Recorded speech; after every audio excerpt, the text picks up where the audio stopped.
Dans le numéro ici, vous avez deux graphiques qui illustrent les tarifs de deux compagnies différentes de bowling, je crois. Donc ici, c'est le nombre de personnes, puis ça, c'est le tarif. C'est pareil pour les deux.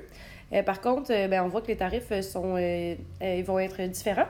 Par exemple, ici, il n'y a pas de valeur initiale, tandis qu'ici, oui, et etc. Et la question, dans le fond, c'est de trouver avec quelle compagnie tu serais mieux d'aller si jamais tu es seulement un adulte à jouer. Et ça serait quoi ce prix-là, tout simplement. Donc, pour un adulte, par exemple, ici, je ne le vois pas, ça n'arrive pas pile sur un quadrillé. Donc, c'est sûr et certain que je vais être obligée d'aller faire ma démarche pour trouver l'équation.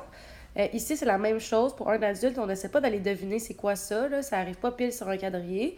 Donc, tu es obligé d'aller faire la démarche. Ça se fait que ce qui vous cause problème, c'est au niveau des graduations. Donc, ici, c'est plutôt facile. Puisque c'est des bons de 1, ça va toujours être des bons de 1. Donc, on a 1, 2, 3, 4, 5 adultes. C'est la même chose pour ce côté-là. Par contre, ici, c'est peut-être un peu plus complexe. La meilleure façon que je pourrais vous l'expliquer, dans le fond, c'est que les bons vont être constants, c'est sûr. Si en deux carrés, ou en deux carreaux, je sais pas comment vous voulez que je l'appelle, peu importe, en deux lignes, on fait un bond de 4, c'est-à-dire que ce qui va ici, c'est un bond de 2.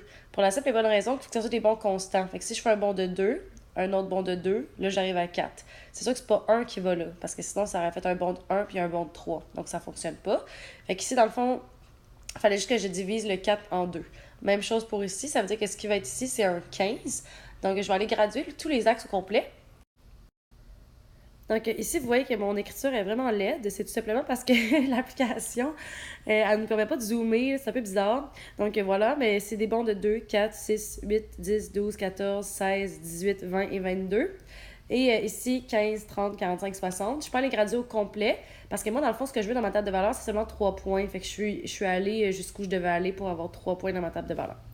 Donc, ce que je fais après, dans le fond, c'est que je regarde dans cette droite-là 3 points qui arrivent pile sur les quadrillés et je vais de gauche à droite. Donc, le premier point que je suis allée, qui arrivait pile sur le quadrillé, c'était celui-ci.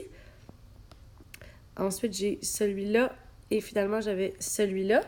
De l'autre côté, j'avais celui-ci, celui-ci et celui-là. Donc, ce que je suis allée faire à partir de là, je suis allée regarder, c'est quoi la coordonnée de ce point-là? C'est 0,10. Celui-là, c'était 2,16. Et finalement, le dernier, c'était 4,22. Ce que ça veut dire, c'est dans le fond, c'est que quand il n'y a pas d'adultes, ça coûte 10 $. Quand il y a 2 adultes, ça coûte 16. 4 adultes, ça coûte 22. Donc, ça ne m'aide pas vraiment à répondre à la question parce que la question, c'était pour un adulte. Donc, je ne le vois pas dans ma table de valeur. Donc, je vais me demander, d'abord, je vais essayer de trouver combien ça coûte par adulte, puis c'est quoi ma valeur initiale. Comme ça, je vais pouvoir trouver pour un adulte. Donc, la première chose que je vais aller faire en trouvant ma régularité, c'est combien ça coûte par adulte. Donc, ici, ce que je sais, c'est quand j'ajoute 2 adultes, ça coûte 6 $ de plus. Ici, j'ai ajouté 2 adultes, ça a coûté 6 $ de plus. Ça veut dire que par adulte, ça coûte 3 $. La valeur initiale, c'est comme notre frais de base. Dans le fond, ici, c'est 10. Pourquoi j'ai pas fait de démarche? C'est que je le vois dans le graphique. La valeur initiale, c'est quand mes X sont à 0, c'est quoi la valeur de Y? Je suis à 10. C'est le point qui est sur l'axe des Y qui est à 10. Ou ici, je le vois dans le fond. Quand il n'y a pas d'adulte, je pars à 10. Et pour l'équation, ça veut dire dans le fond que je paye 3 $ par adulte, mais je paye aussi un frais de base de 10 $. À partir de là, vous devrez être capable d'aller trouver combien ça coûte pour un adulte, puis le noter dans le fond comme quatrième étape. Je vais aller plus vite pour la compagnie d'à côté parce que c'est vraiment le même principe. Donc, avec les points que j'ai trouvés, je me rends compte, dans le fond, que quand j'ai 0 adulte, ça coûte 0. 3 adultes, ça coûte 30. Et 6 adultes, ça coûte 60. Malheureusement, encore une fois, mon 1 adulte, je ne le vois pas dans ma table de valeur. Fait que ce que je vais devoir faire, c'est trouver l'équation de la table de valeur pour pouvoir répondre à ma question. Donc, ce que je sais, dans le fond, je vais commencer par, hey, ça coûte combien par adulte?